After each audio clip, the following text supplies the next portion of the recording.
The generative side of power, as I understand it, is that we absolutely need the power, the capacity, the drive of business in order to be able to address complex social challenges. The generative side of power is crucial, but the degenerative side of power in business is also very well known. And we can see it in the current financial crisis, the actions of Goldman Sachs. We can see it in the oil spill in the Gulf of Mexico. When businesses do their thing without regard or without connection to the larger unity, the result is terrible, terrible recklessness and abuse and destruction and pain and suffering. The two sides of love in this story have to do with, are very much the subject of this conference. The love in this story, the drive to unify the separated, is the primary focus of the corporate social responsibility of the sustainability movement. The degenerative side of love is that this CSR movement can be sentimental and anemic, and on balance is not producing the kinds of changes that are needed.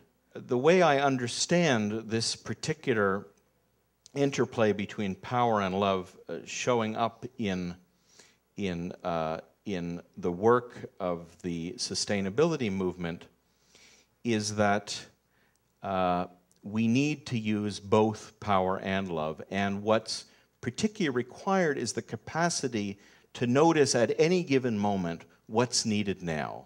Do we need power? Or is power dominating love? Do we need more love? Is love dominating power? Do we need more power? The critical capacity becomes, what is it that we need now? What are examples of a love move in this context? It would be the kind of multi-stakeholder coalitions that we're working with in Greece. It would be the kind of connection, the kind of first-hand connection to context that Otto Scharmer talked about yesterday in his talk. It would be the kind of dialogue, the kind of empathetic listening that Oscar Motamura talked about on the first day of the conference. What does it mean to add power when power is lacking? It means making power visible, discussable, legitimate, rather than hidden. It means building power through alliances and empowerment, and it means being willing to exercise our own power in order to move things forward. So what's needed in this CSR work, in this sustainability work, is the capacity to use power but not forgetting love, and to use love and not forgetting power. What does it take to lead in this area? What does it take to be an activist? What does it take to play a role in addressing these complex social challenges?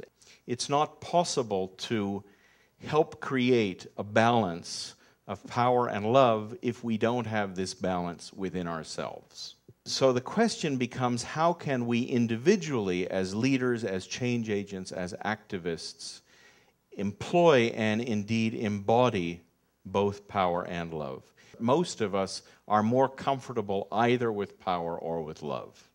You've got your power people and you've got your love people. If power and love constitute not a choice but a dilemma, if choosing one or the other is always a mistake, the question is how to work with both. And I think in this case there actually is a recipe, simple but not easy.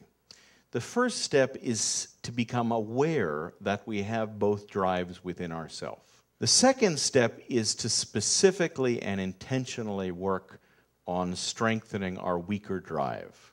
And the third part of the recipe is simply to practice putting one foot in front of the other, not to choose between these two, not to confuse them, not to fuse them, but to work on our power, work on our love, work on our power, work on our love, and let them grow together within us. We hesitate to use our power because we are afraid of hurting others. We hesitate to use our love because we are afraid of being hurt.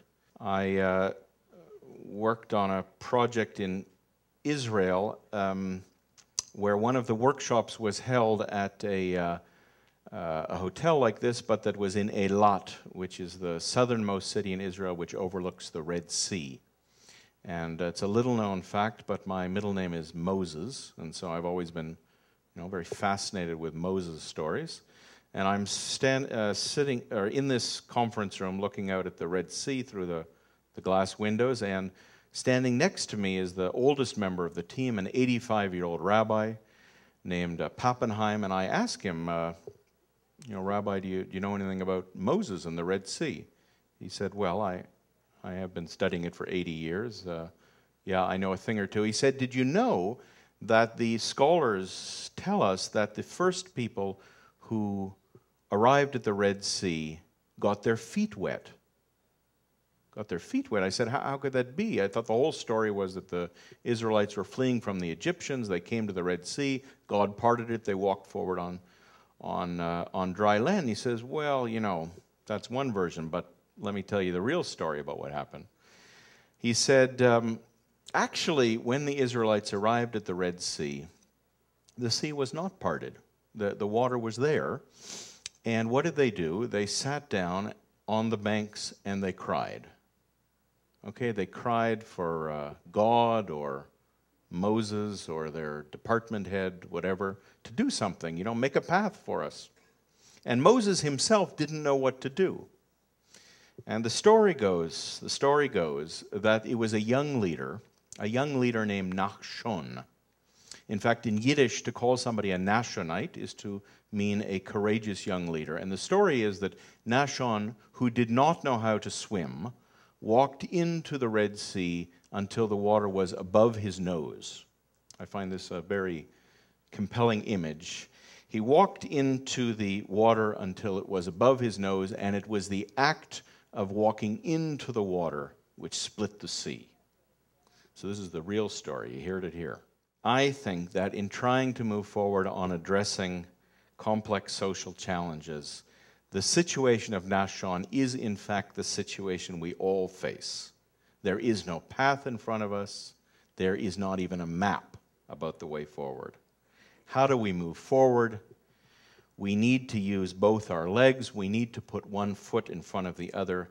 Simply put, we need to step forward. Thank you. Thank you very much.